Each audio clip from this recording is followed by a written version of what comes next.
Howdy everybody, birthday boy over here. Big number today, 5-6, 5-6. 5 plus 6 is 11, and 11 is my lucky number. So the first thing I've been doing these past couple of days was researching which lottery gives you higher chances to win, because you know, when you're in Florida you gotta play a lottery, right? Because everybody plays a lottery. No, it's like these retired people, right? You see a guy and he's like, okay, give me B2 E3 C6. You know, they have this huge like a display with little pockets, and each pocket is numbered with a character and a letter, and they have all these instant scratch tickets. And this guy was in front of me. He was buying lottery, I don't know, for like 5 minutes, you know. B1 J6, and then give me a Powerball and give me Mega Millions. But I don't trust, you know, you cannot just buy the same lottery. I don't trust into scratch lottery tickets. So now I'm playing this one. Okay, I'm not gonna tell you guys because that can throw off my luck. But anyway, so today is a lucky day, so maybe I'll win something. Got played yesterday and before, so I got two free tickets, and one time I got $2. Yes, of course I spent 20 bucks, but then I got $2 back. That's a serious win. Anyway, I'm in this joking mood because I don't know, I think the future of the truck is not clear, to be honest with you. They have my $5,000 Canadian, right? The truck is in production. No, the future of the truck itself is crystal clear. I just double checked. The guy already gave me yesterday. I talked to the sales guy. I said, can I get the VIN number? Because all these financial people, they want to know the VIN number of the truck, and I guess they don't understand is that this is a new truck. Like, you cannot have a VIN for a new truck. And but just in case, I emailed the salesperson. I said, any changes on the build date, and do you know the VIN yet? Because when the truck approaches the build date, that's when they have the number. And he says he knows the 6 last digits, but he does not know the full number. He says the full number will be available only when the truck is in production, or production is finished. I don't know. Anyway, so he said it's last day of January, kind of like the first week of February is when they start, you know, putting all these cute metal parts together, which will eventually look like a black T880 with a pusher axle. Now the problem I'm having is that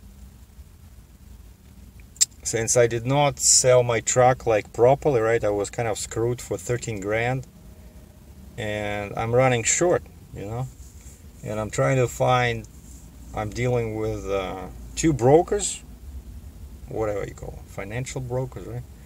So I'm approved, the approval is in place, everything is cool, but if I don't find alternate financing, basically the truck arrives and I'm not sure what happens then, you know. So I have until middle of February to come up with this, and this guy keeps calling me, this financial guy I found, and he says he works with the best, most aggressive financial company.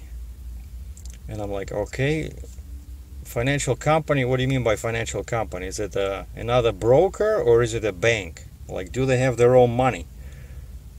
And, oh, Serge, that's the biggest, these guys are the best. I said, wait, do they have their own money? Well, they're a very good broker. So basically I'm dealing with a guy who's I'm guessing like a salesperson, right? Like when you sell insurance, you know, you can sell financial contracts, whatever, right? And so this guy, he's a rep well, I guess he has his own company, so he's self-employed, and he's a sales rep that sells financial products, right? So he found me through my ad on Kijiji online or Facebook, and he has contacts, but these are still brokers. You know, that's why it's kind of like hard to find this financing, leasing on the terms I want, is because everybody wants to have a piece of the pie, right? So like if this guy, like they used to do it all days, right? Like some rich guy answers your ad and he just, you know, basically bankroll you and you pay him, right? But nobody does that anymore. So everything is done through all this millions and millions of brokers. Now, of course, this guy wants to have a fee, right? So the financial company pay him a fee because they will get a fee from the bank, because when they do this lease, I'm 90% sure they will sell it right away. You know, that's what they do. Like let's say they will pay for the truck. Let's say this big financial broker, right? If we agree, they're supposed to call me today and they want to ask me questions. I don't know. As usual, people have no idea how trucking works. And I told them that, you know, I got everything in place to start making money, right? The load board, you know, the model, the experience, I said the trailer, the flip axle, the loads, you know, I can get, I sent him a couple of listings from the load board, you know, each was paying like, you know, $8 grand US, you know, not going too far, and I know I can do it, but I didn't call to find out if it'll work on my trailer. But you know, the money's there, and these guys just, oh, do you have any assets? I said, yeah, I have a car that I'm paying for, but you know, that's the problem. And sometimes people, you know, misunderstand when they see somebody doing all these videos, and yeah, and you know, I'm buying cars every year, but you know, it's all financed, right? So I never misrepresent that. I never say that I'm a rich guy, right? And even like these, you know, couple of grand I spent on cameras and stuff like that, like kind of like a drop in the bucket, because what I lost was, you know, 13 grand on the deal, and I'm still waiting for any response from my sales tax return, so I have no idea if I will get it or not. So anyway, so not so festive mood today here at SERGEI DRATCHEV Heavy Haul. I might know something later today, and probably I should keep rolling this video, so this will be like a birthday video, because a couple of some things might happen today, you know. Because this lottery, by the way, that's why I started playing the lottery.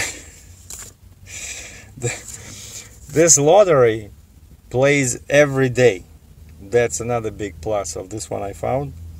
And so each day at like 11 o'clock, you know if you won or not, you know. And then you just check yourself. And actually I checked yesterday. And I know it's relatively easy. I know the winning numbers, right? You don't have to go through like 100 or 200 numbers. And you can check. And I knew that I won like a couple of free tickets, you know. So anyway, let's get rolling. Now, in the famous Russian movie with Vladimir Vysotsky, I don't know, one of the most favorite movies of all time. It's called The Place of Rendezvous Cannot Be Changed, or The Place of the Meeting Cannot Be Changed. Basically, in Russian, it's Место встречи изменить нельзя. Jeez, what a movie, you know? It was like just, I think it was 2 parts only, and it's about the Russian police officers right after World War II. Actually, the war was still going on with Nazi Germany, and these guys were still wearing you know, army uniforms, because they had no other clothes. Everybody was poor, and there was no uniforms for the police yet, you know, militia. It was called militia, Moskovskaya militia, Moscow police. Actually, now they call them police.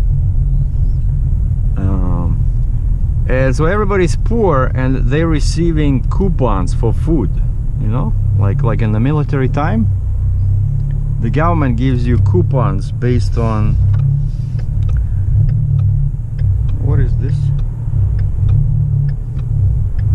Interesting. Do you see that? My RPM goes like.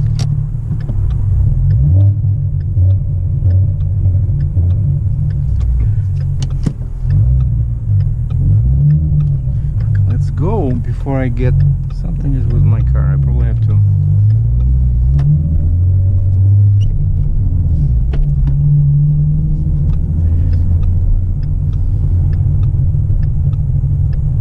Maybe bad gas, you know, because they all have ethanol here.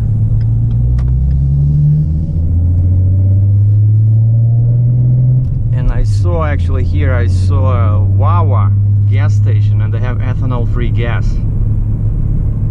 You know, I think I'm gonna go there. But anyway, so everybody's getting coupons. I think it was just some kind of a fluke with my car. It started increasing RPMs. And so these guys were renting an apartment at because all apartments were like, yeah, it was kommunalka. It was basically everybody lived in kind of you know, rooms. It's like a room with one hallway, kind of like a mini hotel, right? And they share the washroom, and they share the kitchen. That was like the days, you know.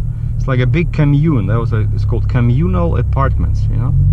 So like 6-10 rooms or 5-6 rooms, and one washroom and one big kitchen. And so they were living, and there was big family, like a woman with a drunkard of a husband who didn't work, you know, and she had a bunch of kids, so she had lots of these coupons, talony na питание, coupons for food. And Vysotsky, the main character who plays the lead detective, once they go in the kitchen and this woman is crying, and he says, what happened? Oh, she says, I was on the streetcar today and somebody cut my purse and they stole all the coupons, and this was like middle of the month, and they say now we have no money left. Oh, money was useless back then, like, you know, I think everything, I think it was free, like the streetcars and stuff like that, like people just were getting coupons, you know. It was so bad. Anyway, so she's crying. She says she has no food, you know, till the rest of the month, and she has all these kids, you know, and her husband is hanging around looking for money to buy his четвертушка, quarter of a liter of vodka, 250 grams, 1/4 of a liter. They used to sell them like that, you know, like 250 grams or 250 milliliters.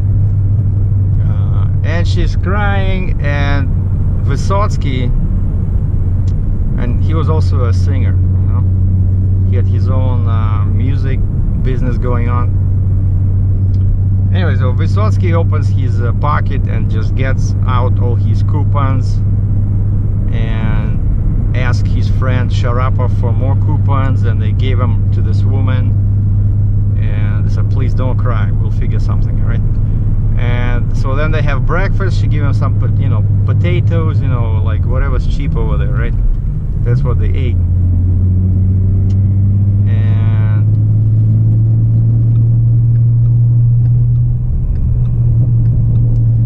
And they're sitting down.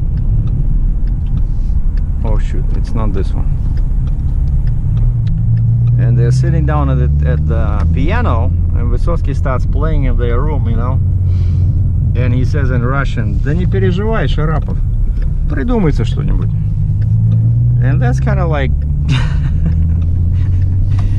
for a Russian, you know, those are like immortal words. Maybe how our whole economy was working, you know.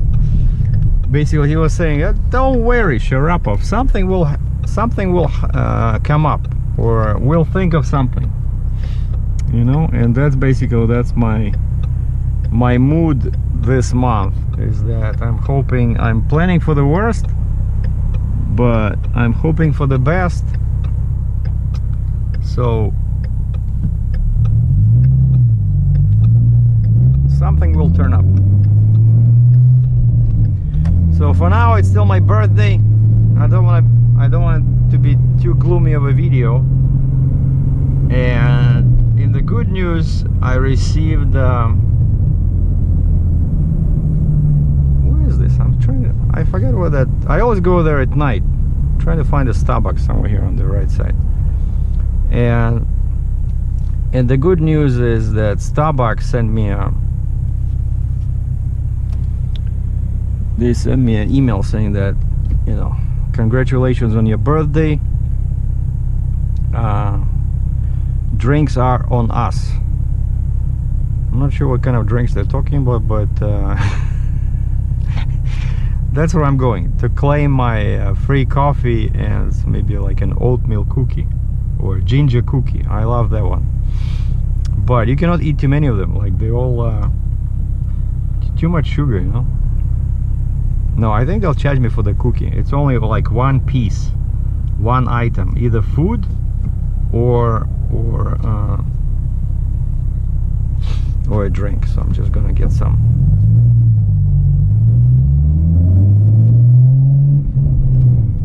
Americano. And my car is making all kinds of noises from the exhaust, like mechanical noises, because on the driver's side the exhaust is moved again. I don't know what that Ford guy did, you know, like the last guy who took my exhaust apart, but it shifted and it's touching the frame. It's like resting on the frame of the car near the axle, and so it was making like ridiculous noise. I thought something was falling off. Okay, I think it's somewhere here. Oh, maybe you heard it now. Like when I start slowing down, when things vibrate, that's what happens. And so I climbed under the car, and surprisingly I was able to squeeze in the back. Like I cannot even do that in my, I wasn't able to do that in my truck, you know, like these, you know, semi Mac, it was so low. Like this one I was able, I put some clothes, you know, dirty clothes on the floor, and I climbed underneath and I squeezed at a piece of wood between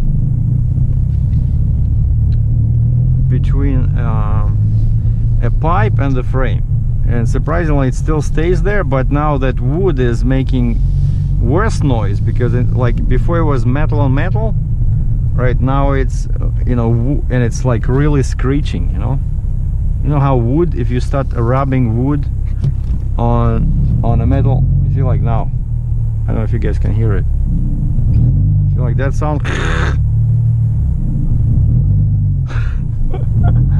At first I thought, oh boy, at first I thought something was really bad happening with my car, you know, but then I just realized it was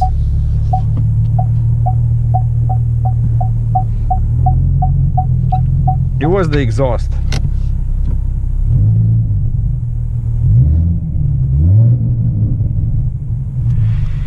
And so my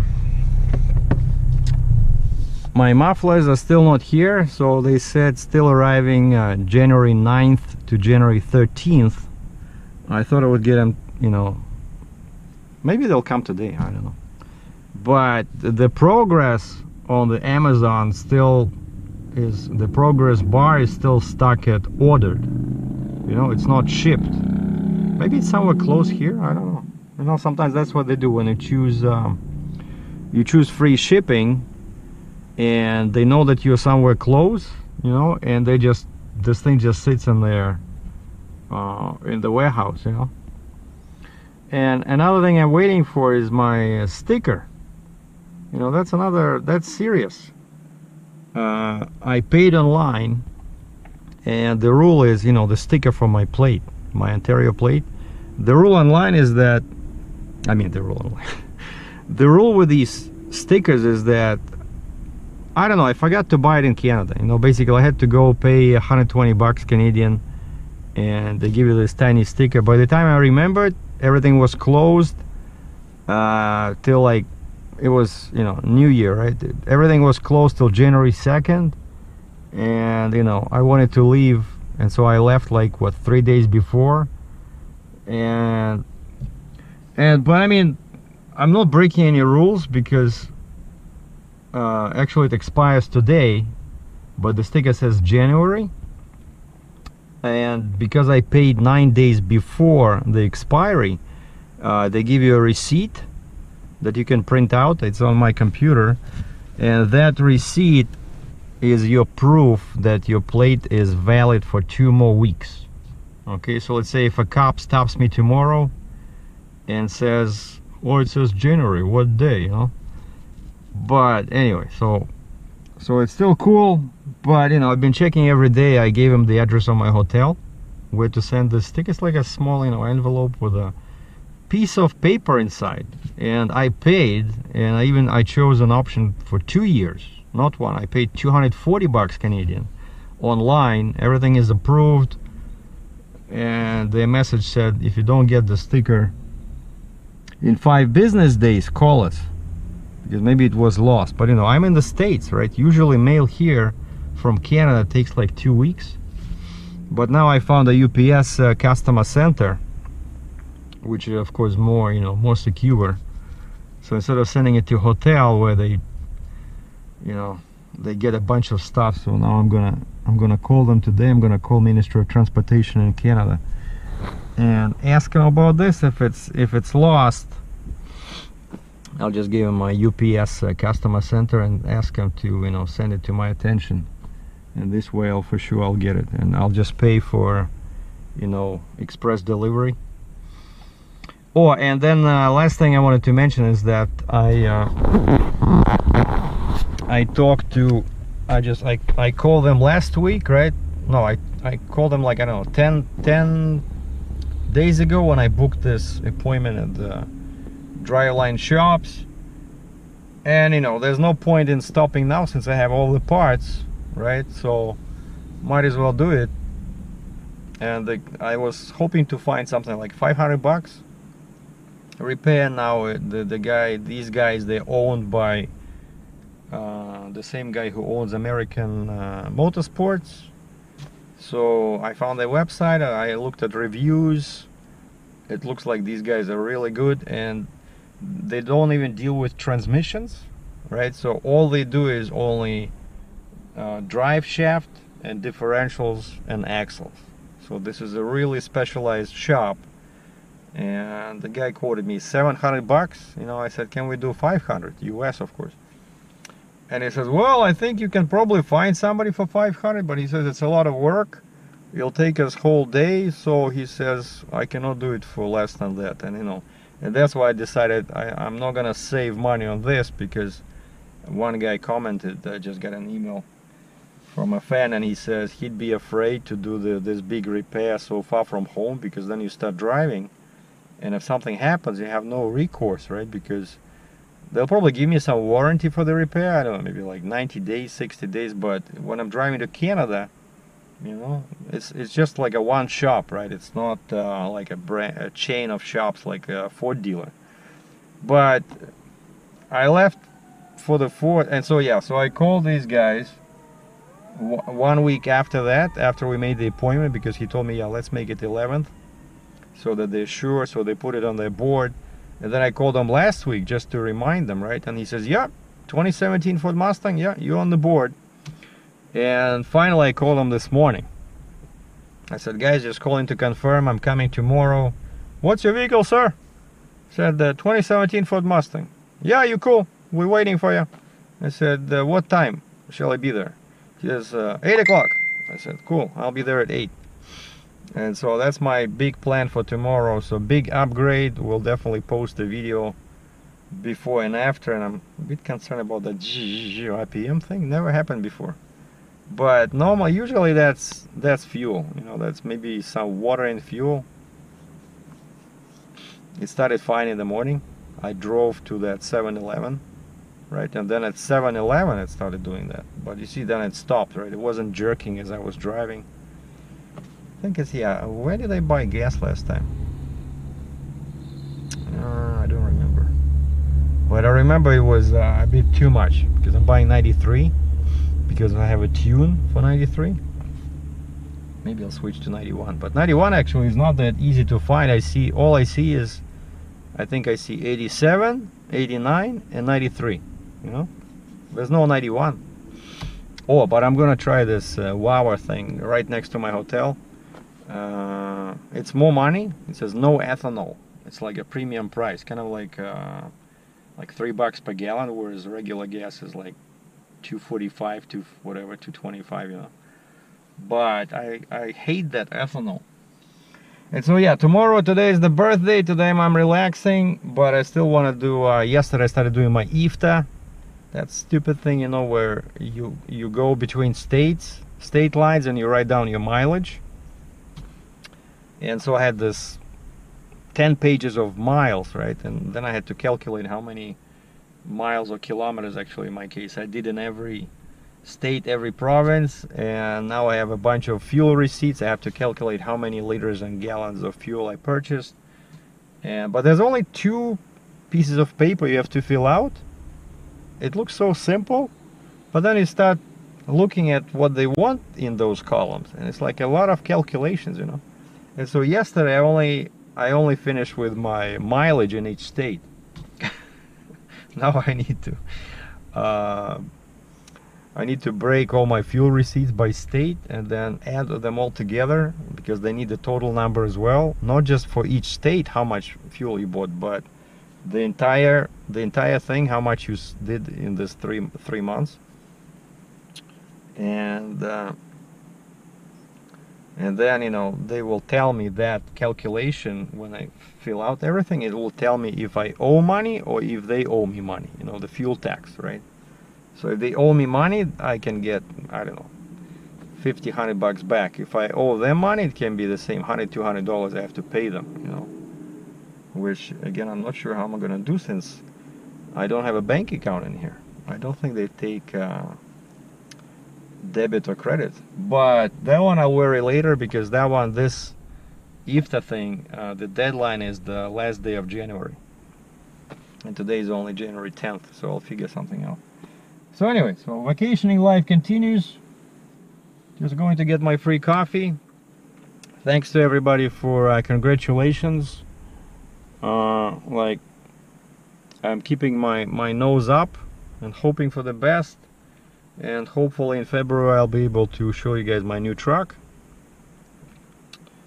For now I'm just waiting for a better weather, but it is warm. People are walking around in t-shirts, in shorts. Probably pretty far. The guy is bare legs, shorts, and a t-shirt. And it's probably, I don't know, somewhere around 60 F right now. But it was drizzling, but the weather should improve to around midday. And I still want to go to that lake. It's like that way, maybe like 10 miles that way, and then 10 miles north. It's called Lake Louisa. And they say there's a bunch of wildlife over there. They might even have some eagles, you know, some stuff like that. I'm really looking forward to, I like those big birds, because I stopped taking pictures of small birds because they're so scared of people, and they're very far away, and you take a picture and that bird occupies like 10% of your frame, and that's no good. So I need something big. And speaking about photography, the last news is, so I uploaded the first 3 pictures. They approved them. So now they're on sale on this big stock agency website. But there's like millions of images in there, you know. If somebody finds me, it'll be a miracle, because it says poor discovery. Like, they have a little tab there called discovery, and there's a bar. And I added a bunch of tags, you know, keywords, and I found the proper name for that bird or for that animal that I took a picture of. And still, that bar, discoverability, what it was called. What did I say? Discovery. It's still like at 30%, you know. So it's basically, they're saying that it's still hard for people to find me. And then I send them 4 more images, like those cows you guys saw maybe on my Facebook. Those each time I look at them, I smile. I don't know, those 3 calves. I was down at the road. This was somewhere in Midwest. I went for a walk with my camera, trying to find some wildlife, and I didn't see anything. All I saw this big mother cow with the 3 calves, and they're standing like at attention, and they're looking at me. You know, all of them. You probably saw that picture, and I love that picture. But even though they were a bit far, but I did that one. Then I did the power lines at night. I shot in the desert. I love that one. A very like the power lines going in the distance. I don't know. There's something about that. Some symmetry over there. And 2 more. I sent that crocodile with a big open mouth. And so anyway, so the good news is that today I got the email saying that. It passed quality control. It passed you know, the analysis.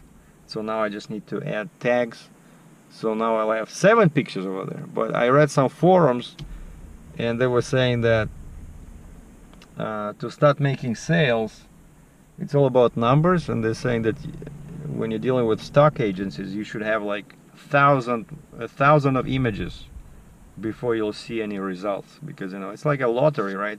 And if I have like 1 image, and these guys on their website, I think they said they have 120 million images, and especially with this bar stuck at the 30% discovery.